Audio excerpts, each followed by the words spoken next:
नमस्कार साथियों,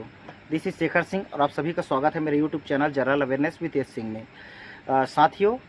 यह जो वीडियो का जो मुद्दा है बहुत ही महत्वपूर्ण है। जैसा कि आपने थंबनेल में देखा, पिछले कुछ टाइम से विगत 2 दिवसों से मैं बहुत ज़्यादा बिजी शेड्यूल में था। फिर भी अब समय ऐसा आ गई है परिस्थिति कि वीडियो आपके लिए लाना पड़ा। जैसा कि वीडियो में आपने देखा कि क्या हमारी जो जनरेशन है, जो पीढ़ी है, तीसरे महायुद्ध का, जो तीसरे वैश्विक महायुद्ध का साक्षी बन रही है। तो इसका उत्तर है साथियों, पूरी डिस्कशन में आपको एक्चुअल इसका फैक्ट जो एनालिसिस हम करेंगे, विश्लेषण में आपको अवगत हो जाएगा। लेकिन इसका उत्तर हम हाँ में दे सकते हैं साथियों, कि इसका उत्तर इसीलिए हाँ में दे सकते हैं कि अभी जो रिसेंट जो परिस्थिति जो चालू हुई है, जो डेवलपमेंट हुए हैं, कि आप सभी ने देखा है कि पूर्व में जो यूक्रेन और जो रशिया का जो कॉन्फ्लिक्ट जो विगत वर्षों से चल ही रहा है, इनका युद्ध, जिसमें वैश्विक जो समीकरण परिस्थितियाँ बनी हैं, जो वैश्विक लेवल पर जो चीन और अमेरिका में जो संरक्षणवादी नीति है, जो टैरिफ वार है, जो इकोनॉमिक टैरिफ में ये परिस्थितियाँ, तनाव और टेंशन बनी ही हैं इकोनॉमिक पॉलिसी को लेकर, ये तो एक फैक्टर हैं। लेकिन इससे फिर इसी साल के जो डेवलपमेंट में क्या था कि जो गजा में जो हमास और जो इज़राइल का जो कॉन्फ्लिक्ट चल रहा है, तो फ़िलिस्तीन और इज़राइल का, और जिस तरीके से इससे पूर्व में यमन ने खुलकर समर्थन करा इज़राइल का, और जो उसके हौती रिबल्स ने पूर्व में अभी जो हौती विद्रोहियों के द्वारा कि जो वैश्विक स्तर पे जो इज़राइल से जो आवागमन, जो पोर्ट है, जो जहाज़ है, उसको कैप्चर करके, उसको एक्वायर करके, अधिग्रहण करके लूट, जैसे कि जो पायरेट्स होते हैं सोमालिया में, उस तरीके की घटनाएं चली आ रही थी, जिसमें कि इंडिया ने भी के कई जहाज़ ने को ओकर में इंडियन के जो ट्रूप्स ने इसमें मदद करा छुड़ाने में, कई जहाज़ों को उसके जो हौती रिबल्स के जो जिसके तरह अधिग्रहण करा गया था। लेकिन साथियों, अभी का जो डेवलपमेंट है रिसेंट, अभी का जो हम इशू पे बात करेंगे, जिसमें 17 भारतीय फंसे हैं, जो एक जहाज़ को किस तरीके के ईरान समर्थित अधिग्रहण कर लिया जाता है स्ट्रेट ऑफ हॉर्मुज पे, जो हॉर्मुज के जो स्ट्रेट है यहाँ पे ईरान के द्वारा, ये कैसे डेवलपमेंट हुआ, क्या क्या डेवलपमेंट हुआ, इस पर बात करेंगे। कैसे तृतीय वैश्विक महायुद्ध की जो परिस्थितियाँ अभी बन गई। इसमें देखिए, जो युद्ध की इतने प्रतिकूल परिस्थितियां इसमें बनी, जिसके लिए महायुद्ध की अनुकूल स्थितियां बन गई प्रतिकूल परिस्थितियों में, क्योंकि वैश्विक संकट ने, बहुत सारे संकटों ने टारगेटेड करके ये तीसरे महायुद्ध के कगार पे हम आकर खड़े हो गए हैं साथियों। तो इसमें पहला जो हम देखेंगे कि जो रिसेंट आज से जो 48 आवर पीछे जाएंगे आप साथियों, तो जो ईरान की जो कॉन्सुलेट है, कहाँ पे, सीरिया के जो दमस्क में, वहाँ पे इज़राइल के द्वारा जो हमला कर दिया गया। ईरान के जो कॉन्सुलेट में इज़राइल ने जब हमला करा साथियों, तो ईरान के जो उसके डिप्लोमेट्स हैं, उसके जो सिटीजन्स हैं, वे उसमें कैजुअल्टी हुआ, क्षतिपूर्ति हुआ, उनकी डेथ हो गई। तो यहाँ पे ईरान ने खुलकर कहा था कि हम युद्ध में जाने को अग्रसर हैं। ठीक है साथियों, अब इसी में जो डेवलपमेंट हुआ, जो लेबनान में जो ईरान समर्थित जो हिजबुल्लाह के ग्रुप है, जो हिजबुल्लाह के लड़ाके हैं, वो साथियों कि उसने पिछले कल रात्रि के 3 बजे के लगभग से रात्रि से ही, तो ये इसने अपने जो drone attack, missile attack Israel में चालू कर दिया है साथियों। तो इज़राइल में एक तो आयरन डोम जो वहाँ की टेक्निक है, जो वहाँ के सिक्योरिटी के जो बहुत से ड्रोन और मिसाइल को हवा में ही मार कर देता है और वो बाहर भी कर देता है ये, लेकिन बहुत सारे उनके खाली जगह में जाके गिरे, ये भी न्यूज़ में चला। ठीक है साथियों, न्यूज़ में तो ये चल रहा है वहाँ के कॉन्फ्लिक्ट, जो लेबनान देश है, वहाँ के जो ईरान समर्थित जो हिजबुल्लाह ग्रुप में। इसी कड़ी में अभी देखेंगे रिसेंट का न्यूज़ है साथियों, कि जिसमें ये रिसेंट का जो न्यूज़ है साथियों, इसमें क्या हुआ है कि जो स्ट्रेट ऑफ हॉर्मुज में जो नौवाहन जो पोत आ रहा था, जो जहाज़ आ रहा था, उसको साथियों उसको ईरान के द्वारा भी कैप्चर कर लिया गया है, जिसमें 17 भारतीय और हमारे भारतीय जो फॉरेन जो मिनिस्ट्री है, जो फॉरेन अफेयर जो हमारे मिनिस्ट्री है, जो डिप्लोमेट्स है कॉन्सुलेट में, ईरान से अपना संपर्क बनाने की जो कोशिश कर रहे हैं, साध रहे हैं। ये डेवलपमेंट जैसे बढ़ता है तो ये बहुत ज़्यादा आगे ये कॉन्फ्लिक्ट और संघर्ष और महायुद्ध के कगार में चल जाएंगे। इसमें आप समीकरण पे बात करेंगे साथियों, कि इस समीकरण में कैसे ध्रुव बनेंगे, जैसे सेकेंड वर्ल्ड वार में हुआ था, जैसे मित्र राष्ट्र जो एलाइन राष्ट्र है, मित्र राष्ट्र है, जैसे ध्रुव राष्ट्र कैसे थे। तो अभी के जो मेजर डेवलपमेंट पे मैं एक बात करता हूँ, तो जैसे हमने बात कर लिया इसराइल और जो हमास कॉन्फ्लिक्ट चल ही रहा है, इसमें जो डेवलपमेंट हुआ अभी इसराइल का जो सीरिया में जो दमिश्क में हमला के वाला जो इशू आया 24 घंटे में ये, और जो स्टेट ऑफ हॉर्मुज में जो हमारे एक जो नौवाहन जो पोत है उसमें जो हमारे 17 भारतीय हैं, इसको जो कैप्चर कर लिया गया है, जो अधिग्रहण कर लिया गया है, किडनैप कर लिया गया है ईरान के द्वारा। ये साथियों, तो इसमें समीकरण कैसे बनेंगे? देखिए, ईरान का पूर्व में एक समीकरण बन गया है साथियों। अभी जो देखेंगे, जो सीरिया में ही जो इजराइल के जो उत्तरी क्षेत्र है, जो गोलन हाइट्स है, इजराइल ने जो अपने युद्ध के दौरान उस गोलन हाइट्स को कैप्चर कर लिया है, उसको जो सीरिया अपना हिस्सा मानता है और जो रसिया भी इसका समर्थन करता है। जो रसिया के जो सैनिक है, जो रूसी सैनिक है, वो भी गोलन हाइट्स में आ चुके हैं साथियों, गोलन हाइट्स में आ चुके हैं और वहाँ पे तैनाती अपने रूसी झंडा तैनात किए हुए हैं कि इजराइल की ओर बढ़ने के लिए। ठीक है साथियों, अब देखेंगे ये तो सिर्फ इजराइल की बातें हैं, तो कैसे भी तीसरे विश्व युद्ध की ओर ये बढ़ेगा। अमेरिका का स्टेटमेंट आया है लास्ट 48 आवर में जो बाइडेन का, कि ईरान ने जिस तरीके से कहा कि हम युद्ध में जाने वाले हैं, तो अमेरिका ने बोला, जो बाइडेन ने, वहाँ के राष्ट्रपति ने, कि दे डोंट, कि वो ईरान ना जाए युद्ध में, नहीं तो परिस्थितियाँ गलत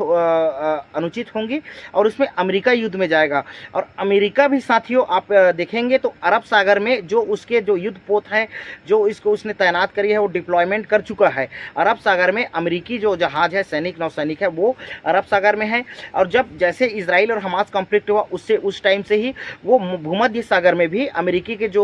युद्ध पोत हैं, जो विमान है, जो सैनिक है, मेडिटेरियन सी में भी है, अरब सागर में, दोनों में अवस्थित है। एक समीकरण साथियों। तो इसराइल को फेवर के लिए अमेरिका आगे आएगा और वो युद्ध में आगे आएगा। और जिस तरीके से इसराइल के अगेंस्ट में हमास के साथ में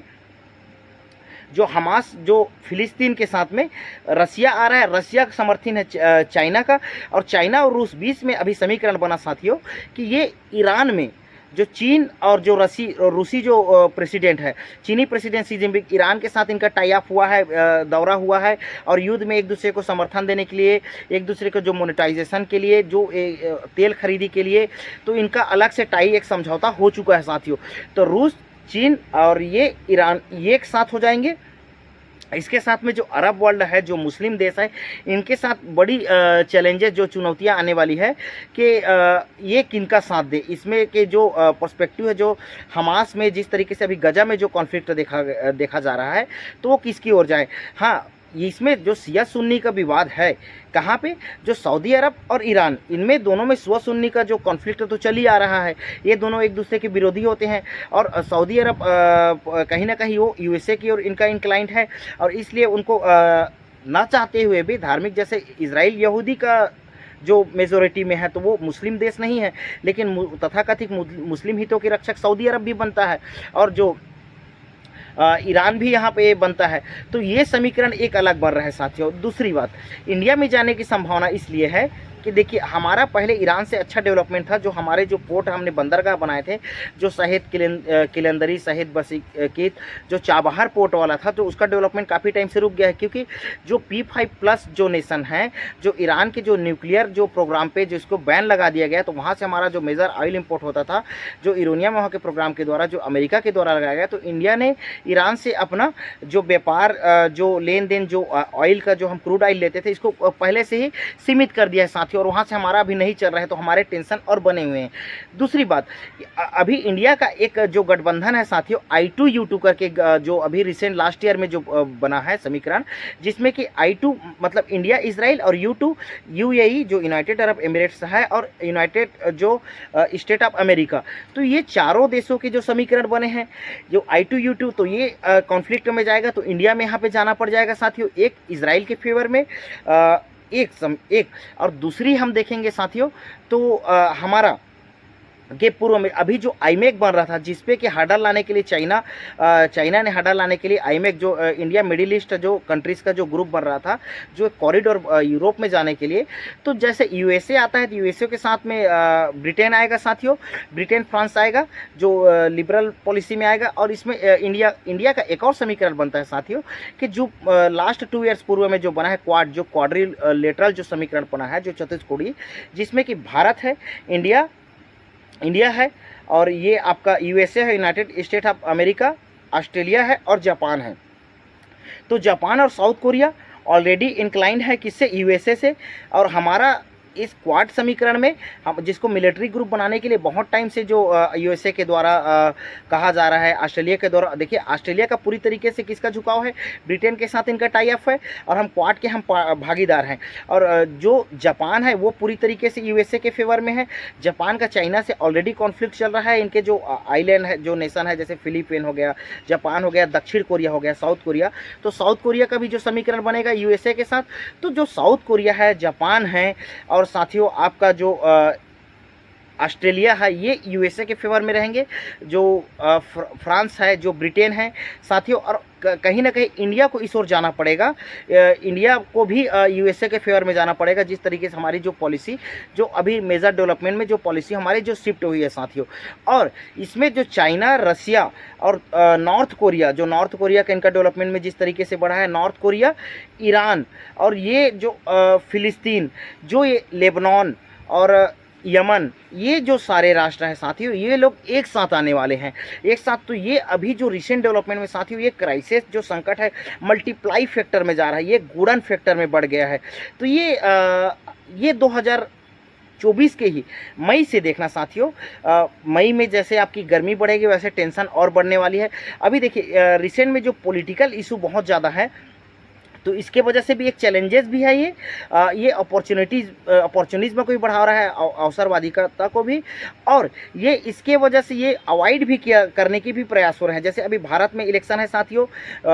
बहुत बड़ा जो डेमोक्रेटिक स्टेट है। यूएसए में इलेक्शन है, जो ओल्डेस्ट सबसे पुरानी लोकतंत्र है। तो अभी 2024 में इसी में यूएसए का जो प्रेसिडेंशियल इलेक्शन है, हमारे यहाँ जो पार्लियामेंट्री इलेक्शन है, जिसके model of code of conduct लगी चुकी है साथियों। इजराइल में जो इलेक्शन हुए, जो है साथियों, जो बेंजामिन जो नेतन्याहू है, इसका जो फैक्टर है, जो पॉलिटिकली अभी जो युद्ध में जो क्राइसिस में चल रहा है, तो इसका बहुत ज़्यादा पॉलिटिकल बैकपुश भी इसको पॉलिटिकली रूप से देखने को मिला। सेम कंडीशन इकोनॉमिक पर्सपेक्टिव में इंडिया में है। तो वो कहीं ना कहीं चाहेगा कि जो थर्ड वर्ल्ड वॉर में जो ऐसे हमारी जो पॉलिसी मेजर रहती है,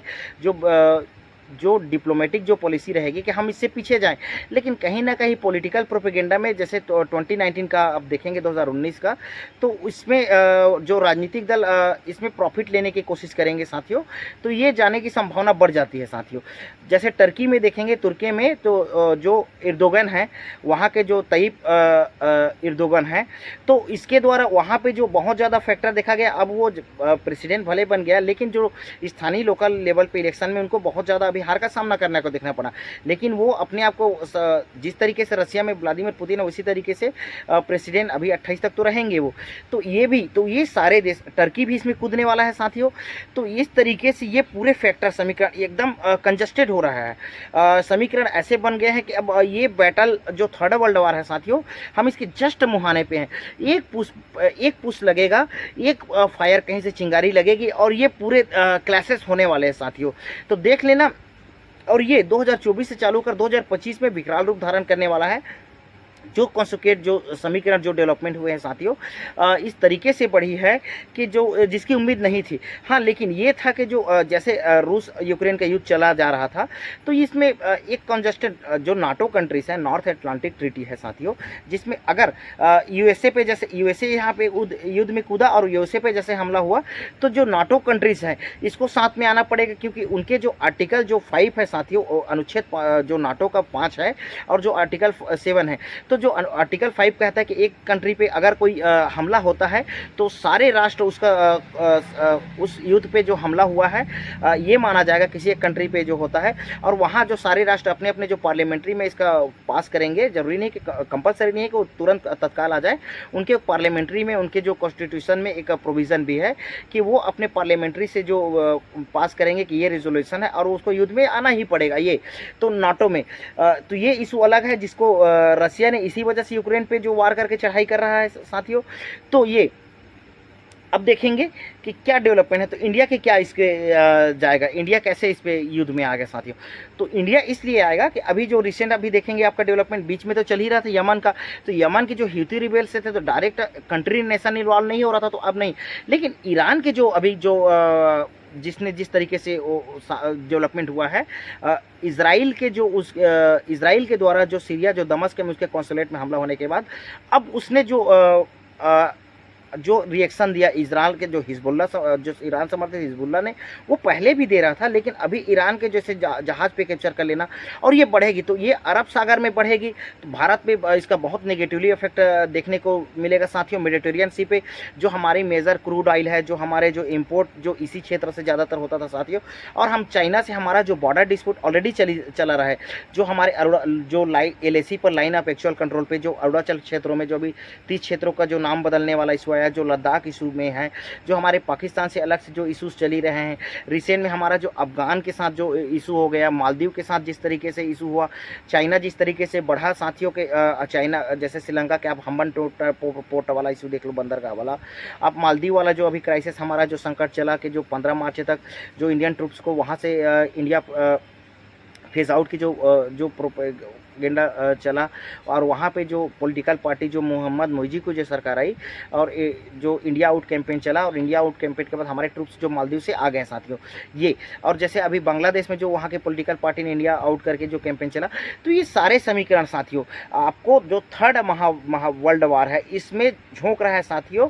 और भारत को इसमें देखिए, इनका जो I2U2 एक है, एक क्वाड है, तो ये क्वाड है I2U2, और इनकी जो संप्रभुता है, जो सोवरेनिटी है, जो टेरिटोरियल जो संप्रभुता है, जो हमारे जो 200 नॉटिकल में जो अनक्लॉज लॉ होता है यूनाइटेड नेशन का, जो सी ऑफ जो समुद्री कानून होता है, सी ऑफ जो लॉ है साथियों, इसके थ्रू जो 200 नॉटिकल माइल वाला जो एरिया में आता है, तो जो अदर पार्ट जो पाकिस्तान से लेकर हमारा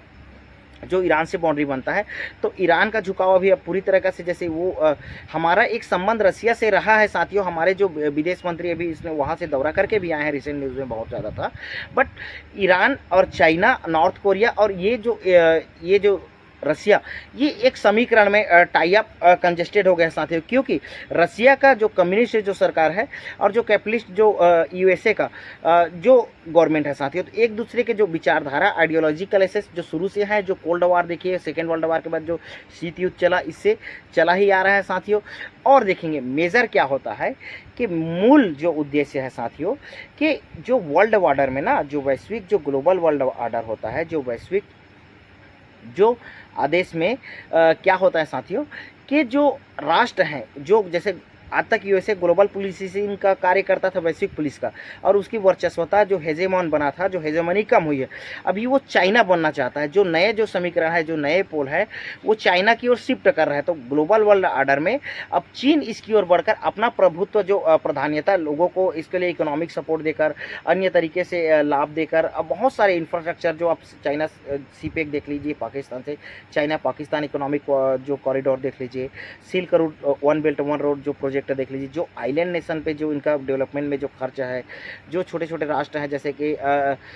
आप जैसे पैसिफिक ओशियन में भी देखेंगे साथियों, आप देखेंगे जो इंडियन ओशियन में भी जो इनका प्राधान्यता किस तरीके से बढ़ा है, जो रिंग ऑफ पर्ल्स की जो थ्योरी है, भले वो लोग अपने जो एडमिनिस्ट्रेटिव में जैसे डायरेक्ट नहीं लाते, लेकिन उनका जो थ्योरी है वो है साथियों। तो ग्लोबल वर्ल्ड ऑर्डर जो शिफ्ट होती है, जो शक्ति समीकरण है साथियों, जो रियलिज्म है, जो यथार्थवाद है, यथार्थवाद यही कहता है कि जो 3 इसमें फैक्टर में काम करता है साथियों, वो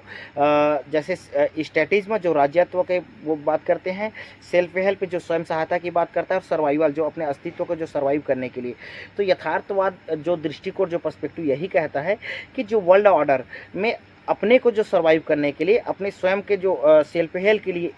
के लिए एक, और जो अपने राजत्व के बनाए रखने के लिए जो राष्ट्र है, जो युद्ध में जाना ही पड़ता है, और युद्ध में अपने जो इंटरेस्ट है, जो अपने जो हित हैं, उनको साधने के लिए, और ग्लोबल वर्ल्ड ऑर्डर में अपने वर्चस्वता के लिए वो लोग ऐसी समीकरण बनने के लिए भी आगे आते हैं साथियों। तो वो एक समय था कि जिसमें पूरी ऑल ओवर वर्ल्ड डेवलपमेंट पे, कोऑपरेशन पे, इंक्लूसिव जो डेवलपमेंट है, सस्टेनेबल डेवलपमेंट की बात करते थे। अब ऐसा नहीं है साथियों, जिस तरीके से जो टेरिफ वार हुआ इंडिया USA का,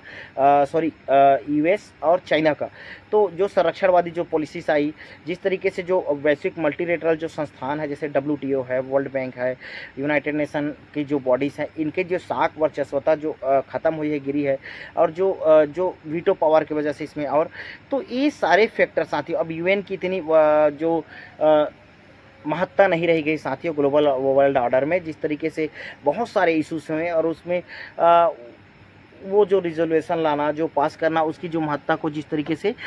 छीड़ हो जाना साथियों। तो ये सारे फैक्टर हैं। तो हम क्या तीसरे विश्व युद्ध के मुहाने पे हैं? बिल्कुल हैं साथियों हम। ये बहुत जल्द से जल्द पूरे विश्व और even India third world war के जो